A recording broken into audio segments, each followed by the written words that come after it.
হাদিসের মধ্যে আসছে তিনটি দোয়া আল্লাহ তাআলার মাঝে কোনো পর্দা থাকে না। এর মধ্যে একটি হচ্ছে মা বাবার দোয়া। সন্তানের জন্য যখন মা বাবা যখন দোয়া করে, এই দোয়াটা আল্লাহ তাআলা ফেরত পাঠান না, আল্লাহ তাআলা কবুল করেন। ওই মায়ের বদদুয়া সাথে সাথে কাজে লেগে গেছে। জুরাইস ইবাদত করতেছে, এই সময় একজন খারাপ মহিলা ছিল। খারাপ মহিলা জুরাইসকে অফার করেছিল খারাপ কাজ করার জন্য। জুরাইস খারাপ কাজে সমর্থন করে নাই, খারাপ কাজ করে নাই। ওই জুরাইস রাখালের সাথে জিনা করে, রাখালের সাথে যখন জিনা করছে, জিনা করার পরে তার পেটে একটা সন্তান চলে আসছে। ওই বেশ্যা মহিলা, খারাপ মহিলা যখন সন্তান তার ভূমিষ্ঠ হয়েছে, এলাকার বাসী বলে এই মহিলা, এই মেয়ে তোমার তো বিবাহ হয় নাই, তুমি সন্তান কোথায় পেয়েছো? ওই মহিলা বলে, ও এলাকার মানুষ, আমার সন্তানের বাবা হচ্ছে জুরাইস। জুরাইস যখন বলল, জুরাইসের কাছে এলাকার মানুষ সবাই গেল, বলে তোমাকে এত মহব্বত করি, হুজুর বলে ডাকি, এত সম্মান করি, নিজের কাছে পয়লা খেজুর প্রথম যে ফলটা হয় আমরা তোমাদের বাড়িতে পৌঁছে দেই, আর তুমি আমাদেরকে থাইকা খারাপ মহিলার সাথে তুমি জিনা করেছো, তোমার সন্তান এসেছে। এই বলে জুরাইসকে তো প্রহার করলো। জুরাইসকে এলাকার মানুষ এত মারণ মারলো, মারতে মারতে রক্তাক্ত করে দেয়, রক্তাক্ত করে ফেললো। এবং জুরাইস যে বালাখানা ছিল, জুরাইস ইবাদত খানা ছিল, জুরাইস যে মসজিদ ছিল, এই ঘরটিকে এলাকা মানুষ ভেঙে দেয়। দেওয়ার পরে জুরাইস বলে, তোমরা আমাকে তো মহব্বত করো, এত ইয়া শক্তি, আজ কেন তোমরা এত আমার উপর নিষ্ঠুর হয়েছো, কারণটা কি? তারা বলে যে, জুরাইস, আমরা শুনতে পেরেছি তোমার সন্তান নাকি মহিলার পেটে যে সন্তান ছিল, এটার বাবা হলো তুমি। ওই জুরাইস বলে, এই এলাকার মানুষের সন্তানকে আমার কাছে নিয়ে আসো। সন্তানকে যখন ডাক দিয়ে বলে, সন্তান, আইনা ওয়ালাদি আনতা আবুকা, এই সন্তান বলো তোমার বাবাকে। সন্তান এলাকার মানুষকে ডেকে বলে, সবে মাত্র সন্তান হয়েছে, মাত্র কয়েকদিন বয়স, এখনো মায়ের দুধ ধরে নাই, এমন সন্তানকে আল্লাহ তাআলা কথা বলিয়েছেন। সুবহানাল্লাহ, আল্লাহ তাআলা কথা বলেছে। সন্তান বলে, এলাকার মানুষ, আমার বাবা হচ্ছে রায়েল, মানে রাখাল। এলাকার মানুষ, তোমরা কি করো? জুরাইস তো নিষ্পাপ, জুরাইসের সাথে তোমরা বেয়াদবি করো না। আমার মা রাখালের সাথে জিনা করেছে, তার সম্পদ হলাম আমি। এই কথা বলার পর যখন এলাকা মানুষ তাদের ভুল তারা বুঝতে পেরেছে, তারা ভুল বুঝতে পেরে তারা বলতে থাকে, ও জুরাইস, আপনি আমাদেরকে মাফ করে দেন, আমরা বুঝি নাই, আমরা আপনাকে কষ্ট দিয়ে ফেলেছি, আপনার ঘর ভেঙেছি, ইবাদতখানা ভেঙেছি, আমরা আপনার ঘরকে স্বর্ণ দ্বারা নির্মিত করে দেব। জুরাইস বলে, এলাকার মানুষ, তোমরা যখন তোমাদের ভুলকে বুঝতে পেরেছো, আমার ঘরকে স্বর্ণের ঘর দ্বারা বানানো প্রয়োজন নাই, আমার ঘর যেমন ছিল তেমন করে আমার ঘরকে তোমরা বানিয়ে দাও। আল্লাহ তাআলার কাছে তারা বলতে থাকেন, আল্লাহ তাআলা বলে, ও ফেরেশতা, তারা আমার কাছে কি চায়, তারা কি জন্য আমার দ্বীনের কথা, আমার রাসূলের কথা শুনতে এসেছে? ফেরেশতারা বলে, আল্লাহ, তারা আপনার জান্নাত, এবং যারা জান্নাত চায়, জাহান্নাম থেকে মুক্তি চায়। আল্লাহ তাআলা বলেন, ও ফেরেশতারা, তোমরাই না বলেছিলা যে আল্লাহ আপনি মানুষ বানিয়েন না? কিন্তু দেখো, আমি বলেছিলাম যে মানুষ আমি আল্লাহ যা জানি তোমরা তা জানো না। আল্লাহ তাআলার ইলম তিনি নিজের কাছে রেখেছেন। আল্লাহ তাআলা বান্দাকে মাফ করার জন্য ওসিলা খুঁজেন, ওসিলা খুঁজবেন হাশরের ময়দানে। এবং আম্মা জানা আয়েশা সিদ্দিকা রাদিয়াল্লাহু তাআলা আনহা তিনি বলেন, ইয়া রাসূলুল্লাহ সাল্লাল্লাহু আলাইহি ওয়াসাল্লাম, আল্লাহ তাআলার দরবারে, আল্লাহ তাআলার কাছে ইবাদত করে দান সদকা করে নামাজ পড়ে জান্নাতে কি মানুষ যেতে পারবে? আল্লাহ নবী বললেন, না, যেতে পারবে না। আয়েশা সিদ্দিকা বললেন, ইয়া রাসূলুল্লাহ, আপনি নবীও কি ইবাদত করে জান্নাতে যেতে পারবেন না? আল্লাহ রাসূল সাল্লাল্লাহু আলাইহি ওয়াসাল্লাম বলেন, না, পারবো, তবে তখন পারবো যখন আল্লাহ তাআলা তার নিজ দয়ায় আমাকে জান্নাতে প্রবেশ করাবেন। এটা হলো আমাদের নবীর কথা। তিনি ইবাদত করে জান্নাতে যাওয়ার যে গ্যারান্টি তিনি দেন নাই, বলেছেন আল্লাহ তাআলার দয়া ছাড়া আমি আল্লাহ তাআলার হাবিব, আল্লাহ তাআলার বন্ধু, আমি জান্নাতে যেতে পারবো না। আল্লাহ তাআলা বান্দাদের ওসিলা খুঁজতে থাকেন। হাদিসের মধ্যে আসছে, বুখারীর বর্ণনা, একজন খারাপ মহিলা ছিল, একটা বেশ্যা মহিলা ছিল। একটি বেশ্যা মহিলা যখন তার বাড়ি থেকে যখন তিনি রাস্তায় বের হয়েছে, বের হওয়ার পরে তিনি দেখতে পান একটা কুকুর পিপাসিত অবস্থায় কাতর হয়ে বসে আছে। কাতর হয়ে শুয়ে থাকার পর ওই খারাপ মহিলা, বেশ্যা মহিলার অন্তরে মায়া জমে গেছে। তারা ওই বেশ্যা মহিলা বলতে থাকে, আল্লাহ, আমি খারাপ মহিলা, আমি আপনার ইবাদত করতে পারি না, আমার সামনে আপনার এক মাখলুক কুকুর পানি না খেয়ে মারা যাবে, আমি এই বরদাস্ত করতে পারবো না। তিনি একটি কূপের কাছে গেলেন, কূপ থেকে পানি তুললেন। তার পরনে ছিল তার হাতে কোনো বালতি ছিল না, কোনো বদনা ছিল না পানি নেওয়ার জন্য। তার মাথায় ছিল একটা বড় ওড়না। এই যে বেশ্যা মহিলা, তার মাথায় ছিল বড় ওড়না। আর আজকাল আমাদের মহিলাদেরকে দেখা যায়, তারা বুকের ওড়নাকে তারা মালবার বানাইয়া, তারা আধুনিকতা সোয়াই তারা চলতে থাকে, পশ্চিমাদেরকে তারা অনুসরণ করতে থাকে।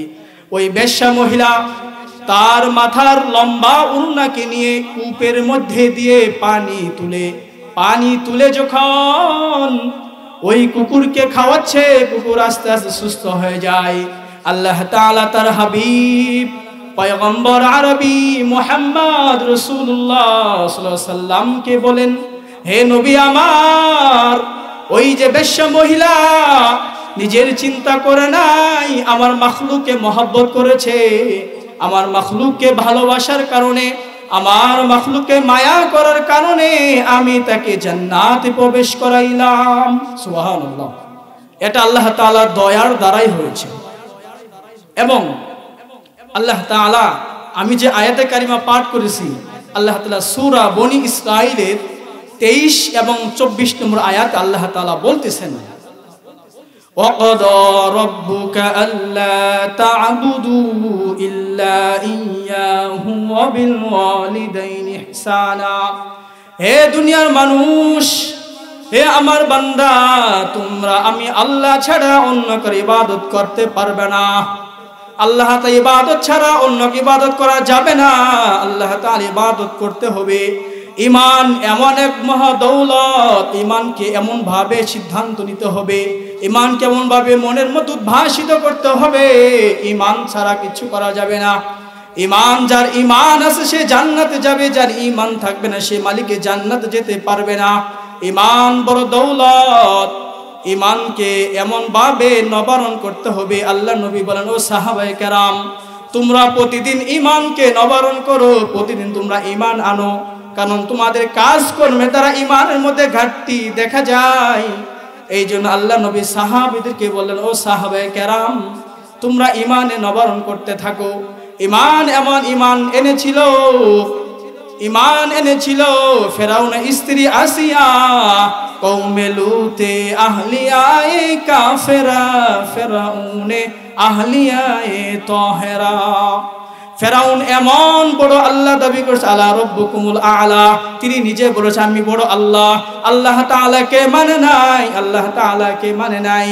তিনি তার রাজ্যের মধ্যে ঘোষণা দিয়েছে, যারা আমাকে আল্লাহ বলে যারা না মানবে তাদেরকে আমি ফেরাউন শাস্তি দিব, তাদেরকে আমি মৃত্যুদণ্ড দিব।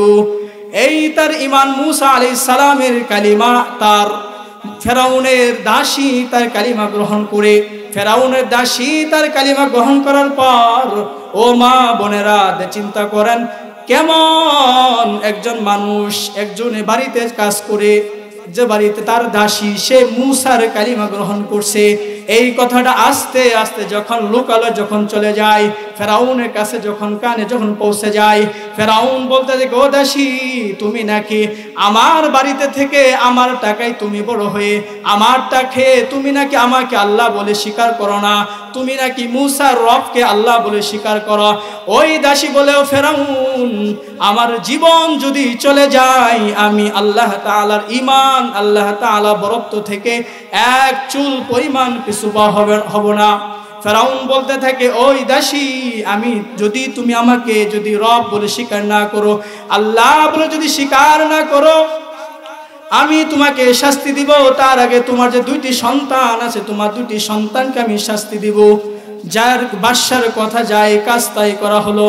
বাট ওই দাসীর বড় সন্তান 8-9 বছর বয়স, ওই সন্তানকে কাছে নিয়ে আসছে, কাছে এনে ফুটান্ত তেলের মধ্যে তেলকে ফুটান্ত করেছে, তেলকে আগুন জ্বালিয়েছে। তেলের মধ্যে দাসীর বড় সন্তানকে ফেলে দিয়ে বলে, ওই দাসী এখনো সময় আছে, তুমি আমাকে রব হিসেবে মেনে নাও, এখনো সময় আছে, তুমি আমাকে আল্লাহ বলে মেনে নাও। যদি আমাকে আল্লাহ বলে মেনে না নাও, আমি ফেরাউন তোমার এই সন্তানকে আগুনের মধ্যে তেলের মধ্যে ফেলে দেব। ফেরাউন যখন সে কাজটা করলো, কাজ করার পর ফেরাউন যখন তার সন্তানকে তেলের মধ্যে ফেলে দেয়, তেলের মধ্যে ফেলে দেওয়ার পরে সন্তানটা ভাজার মতো হয়ে যায়। কখনো দাসী তার ঈমান থেকে অটল, তার ঈমান থেকে বিন্দুমাত্র সরে যায় নাই।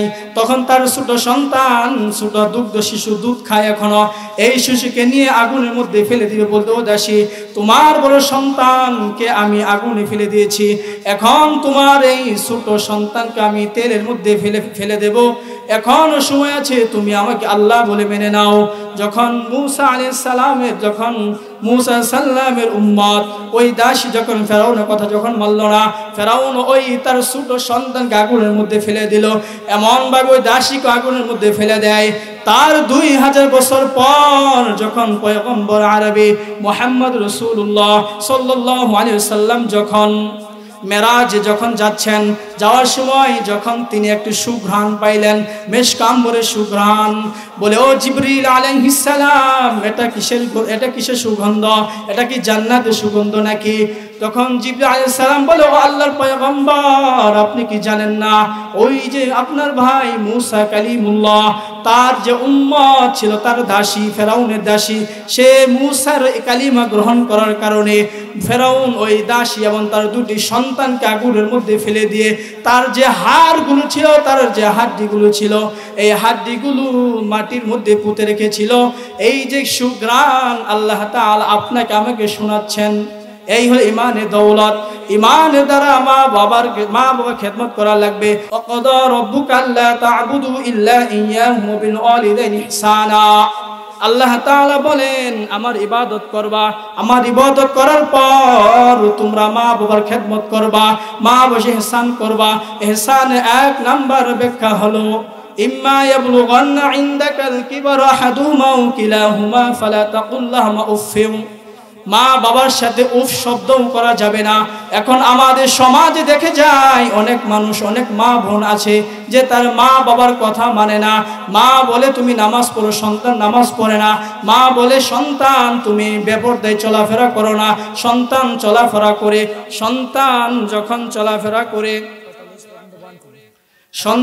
যখন চলাফেরা করে ওই সন্তান মা বাবার কথা মানল না।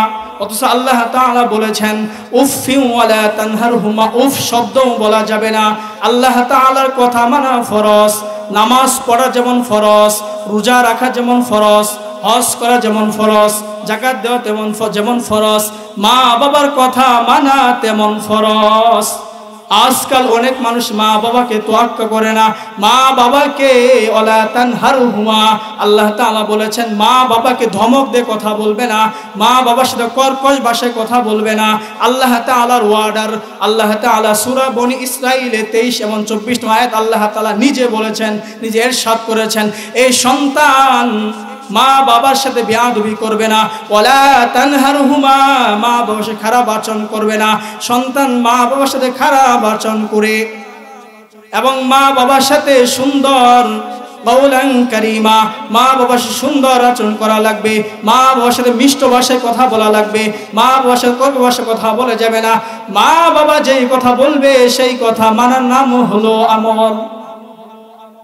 মা বাবার কথা মেনে মানুষ আল্লাহর ওলি হয়ে যায়, আবার মা বাবার কথা না মানার কারণে নাফরমান হয়ে যায়। জুরাইস নামে একজন আবেদ ছিল বনি ইসরাইলের। জুরাইস এমন একজন আবেদ যিনি একাকিত্ব জীবন গ্রহণ করেছেন। তার সন্তানকে তিনি ছেড়েছেন, তার স্ত্রী তিনি ছেড়েছেন, তার মা ছেড়েছেন, তার বোন ছেড়েছেন, তার সন্তান তিনি ছেড়েছেন। তিনি জঙ্গলে গিয়ে উপাসনা বানাইয়া জঙ্গলে গিয়ে তিনি নামাজ পড়ে এলাকার মানুষ এত পাগল, জুরাইসের জন্য এত পাগল, তার নিজের গাছের প্রথম পয়লা যে ফলটা হয় এই ফলটাও জুরাইসের বাসায় পৌঁছে দেয়। জুরাইস ইবাদত করতেছে। একদিন তার মা জুরাইসের বাসায় চলে যায়। জুরাইসের বাসায় চলে যায় এমন সময় জুরাইস নফল নামাজ পড়তেছে। জুরাইস বলে সলাতি ও উম্মি, সলাতি ও উম্মি। একদিক থেকে আমার নামাজ, আরেক দিক আমার মা আমাকে ডাকতেছে, আমি কি করব? জুরাইস মায়ের ডাকে সাড়া দেয় নাই।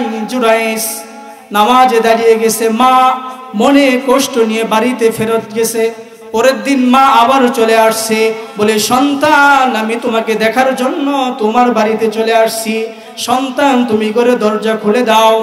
সন্তান জুরাইস নামাজে দাঁড়িয়েছে, সলাতি ও উম্মি বলে আজও মা আমাকে ডাকতে এসেছে, মা আমার সাথে দেখা করতে চায়, আমি তো নামাজের মধ্যে আছি, তাহলে তো মা সাথে দেখা করতে পারবো না।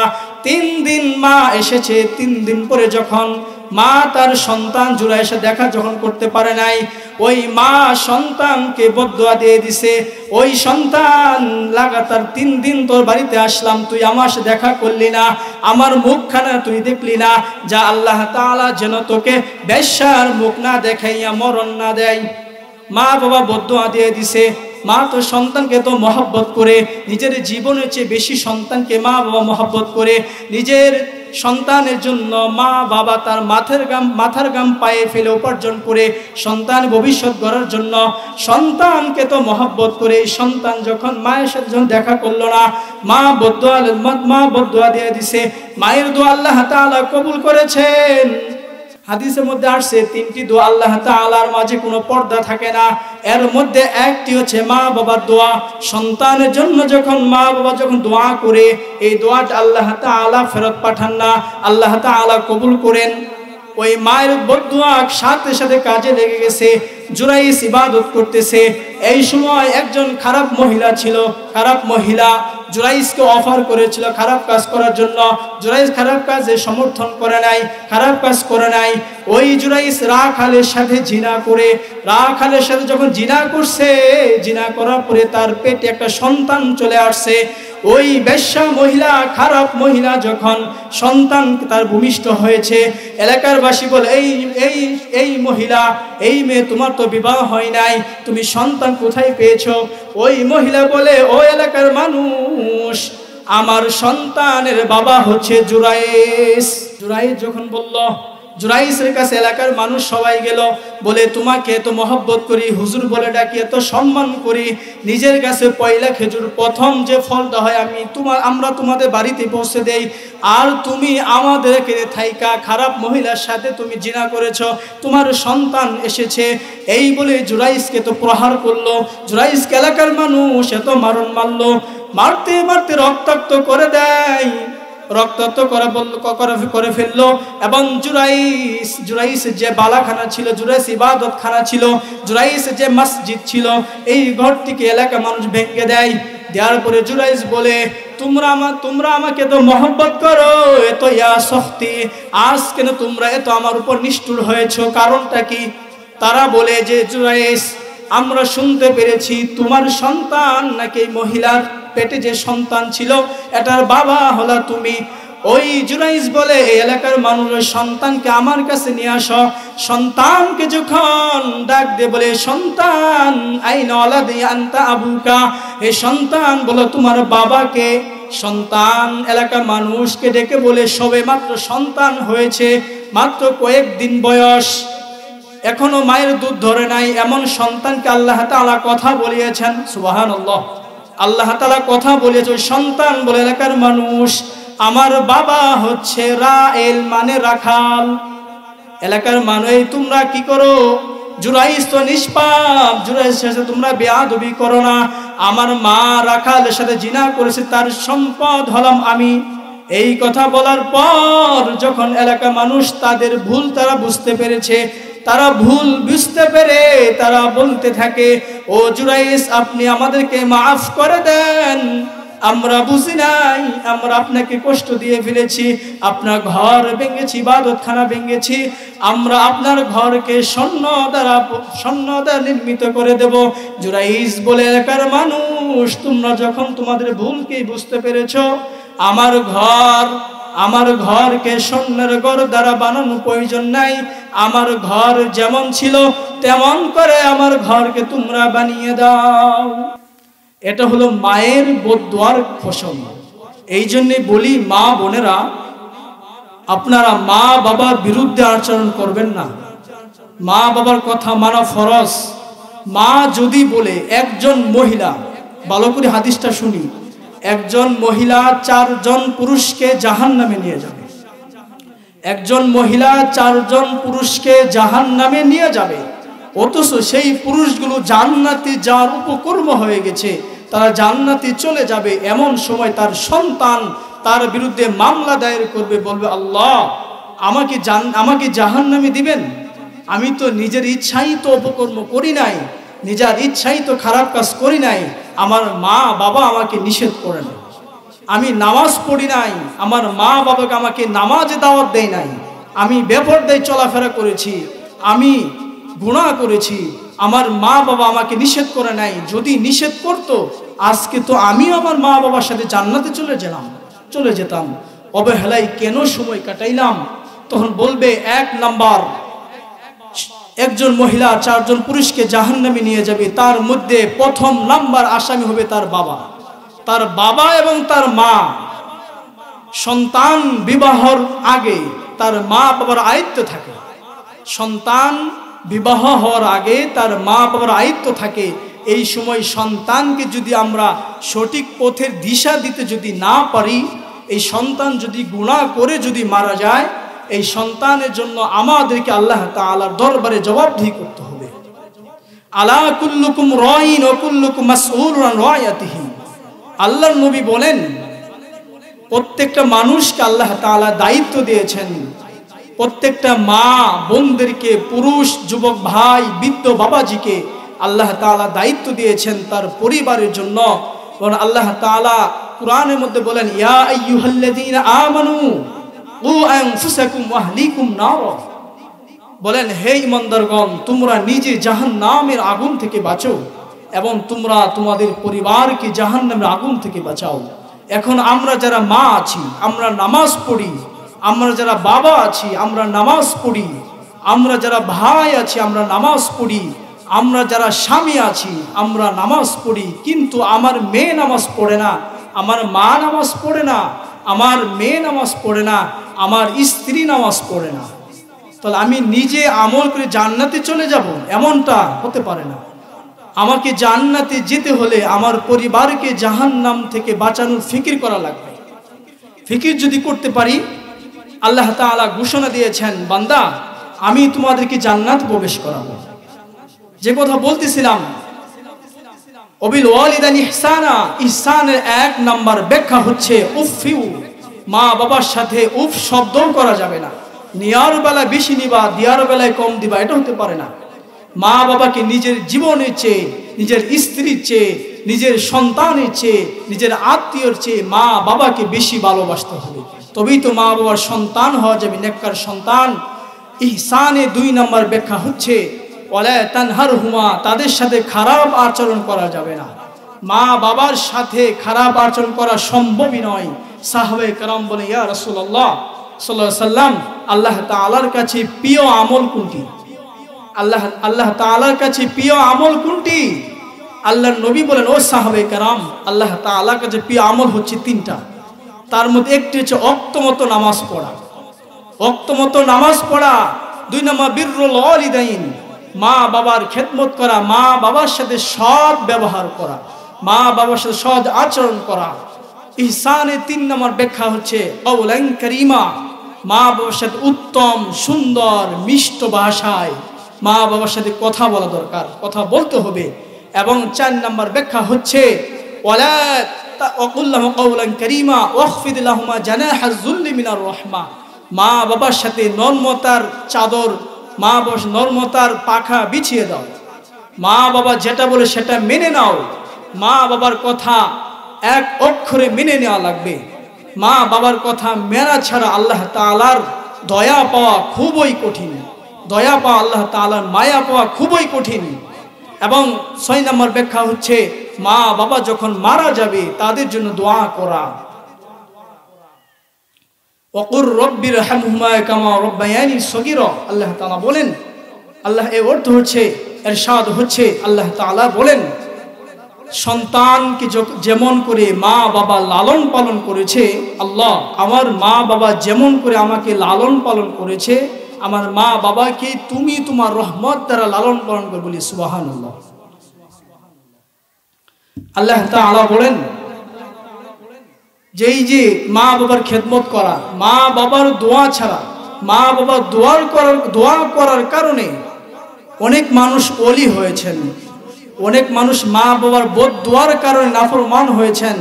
আল্লাহর নবী সাহাবী আলকামা রাদিয়াল্লাহু তাআলা আনহু, তিনি এমন একজন জলাল কদর সাহাবী যিনি আল্লাহর নবীর সাথে যিনি জিহাদ করেছেন, তার সাথে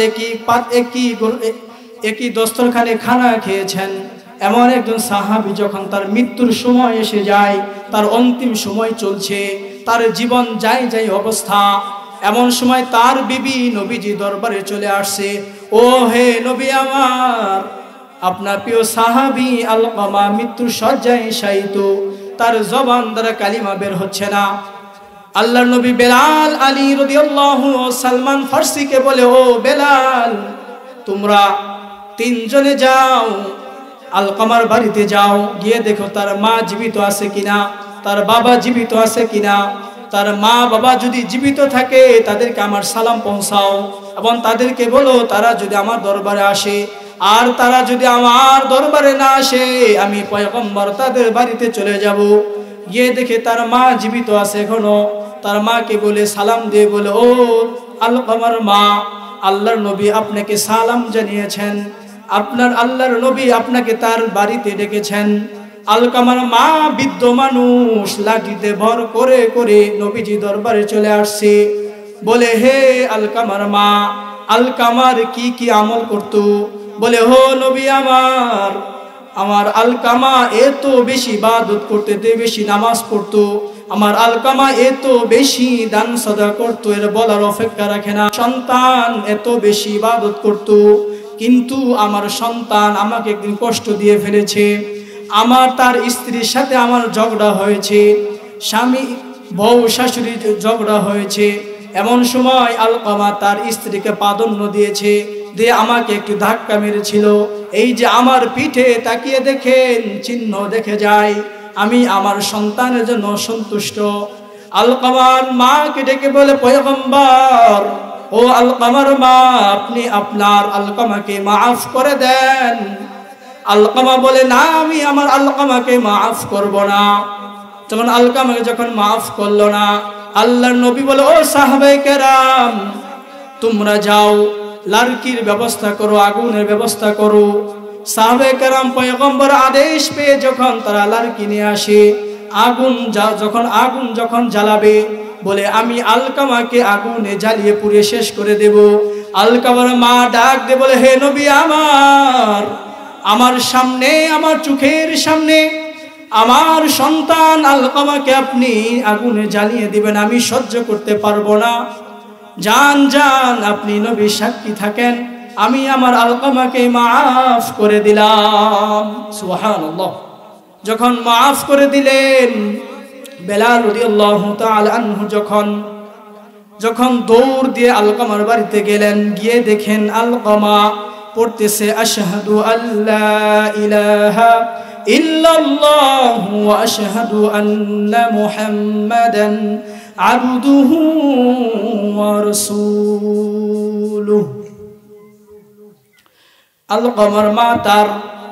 আলকামা তার মায়ের সাথে বেয়াদবি করার কারণে সাহাবী হওয়া সত্ত্বেও তার ঈমান নসিব হচ্ছে না, তার কালিমা নসিব হচ্ছে না।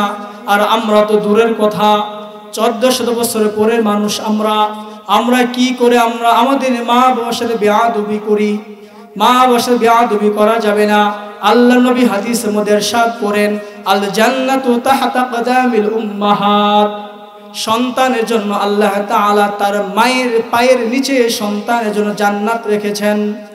দুইটা জিনিস নিচে জান্নাত, জিলালুস সুয়ুফ এক নাম্বার, আরেকটি হচ্ছে আল জান্নাতু তাহতা কদামিল উম্মাহাত, মায়ের পায়ের নিচে সন্তানের জান্নাত।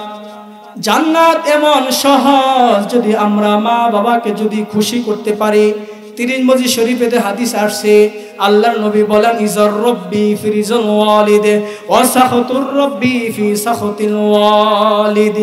মা বাবার জন্য, মা বাবার উপর সন্তান যদি, সন্তানের উপর মা বাবা যদি সন্তুষ্ট হয়ে যায়, আল্লাহ তাআলা ওই সন্তানের উপর সন্তুষ্ট হয়ে যান।